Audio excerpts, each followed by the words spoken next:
ఈ తరంలో కూడా, ఈ యుగంలో కూడా హల్లెలూయా మనం చదివాం. ఐగుప్తుకి తీర్పు తీర్చక మునుపు, సంఘాన్ని బయటికి తీసుకురాక మునుపు అక్కడ ఒక వర్తమానం ఉన్నది. హల్లెలూయా. నోవాహు కాలంలో జలప్రలయం చేత ప్రజలు ఆ ప్రపంచం మునిగిపోక మునుపు, నోవాహు ఓడలోనికి వెళ్ళిపోక మునుపు అక్కడ ఒక వర్తమానం ఉన్నది. అక్కడ ఒక వర్తమానికుడు ఉన్నాడు, అతడే నోవాహు.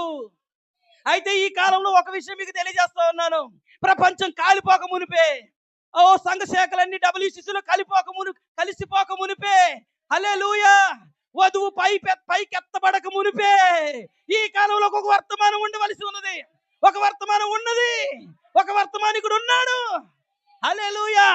ఆ వర్తమానం నీకు తెలియాలి, ఆ వర్తమానం నీకు తెలియాలి, ఆ వర్తమానికుడు ఎవరో నీకు తెలియాలి. అది కృప చూపే దేవుడే నీకు దాన్ని బయలుపరచాలి. హల్లెలూయా. కేకలేసి చెప్తే, నేను అరిసి చెప్తే మీకు అర్థం కాదు. అది నేను కేకలేసి చెప్తే మీకు అర్థం కాదు. అది ప్రత్యక్షతనిచ్చేది మనిషి కాదు, ఏ సంఘశాఖ కాదు, ఏ బైబిల్ మిషనరీ సెమినరీ కాదు. ప్రత్యక్షతనిచ్చేది పరిశుద్ధాత్మే పరలోకము నుండి ఇవ్వాలి. మనకి పరిశుద్ధాత్ముడే మనకు ఆ ప్రత్యక్షతనివ్వాలి.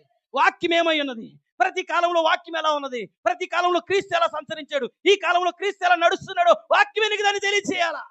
పరిశుద్ధాత్మ ప్రత్యక్షతనివ్వాలి నీకు అది. హల్లెలూయా, హల్లెలూయా. నోవాహు వింటూ, హల్లెలూయా, అతడు ఆ యొక్క ఓడను కట్టుచున్నప్పుడు, హల్లెలూయా, ఎన్ని మాటలు అనుభవించాడంటారు. ఈరోజు నువ్వు ఎక్కడికి వెళ్తున్నావు? ఆ రోజు నోవాహు కడుతున్న వాడే ఈరోజు క్రీస్తుకి గుర్తు. ఎందుకని? ఆ రోజు నోవాహు కడుతున్న వారు దైవత్వానికి గుర్తు. ఆ దైవత్వములు ఎన్ని లక్షణాలు ఉన్నాయి చెప్పాలి సార్? 3 లక్షణాలు ఉన్నాయి. ఏంటి ఆ దైవత్వపు వాడకి? ఎన్ని అంతస్తులు ఉన్నాయి? 3 అంతస్తులు. మొదటి అంతస్తు, 2 అంతస్తు, 3 అంతస్తు. 3 అంతస్తులు. 3 అంతస్తులు ఉన్నది ఓడలు కాదు, వాడే. అలాగే దైవత్వంలో కూడా ఎన్ని లక్షణాలు ఉన్నాయి, ఎన్ని స్వభావాలు, ఎన్ని గుణ లక్షణాలు ఉన్నాయి? 3. ఏంటి ఆ దైవత్వంలో ఉన్న స్వభావాలు? తండ్రి, కుమారుడు, పరిశుద్ధాత్మ.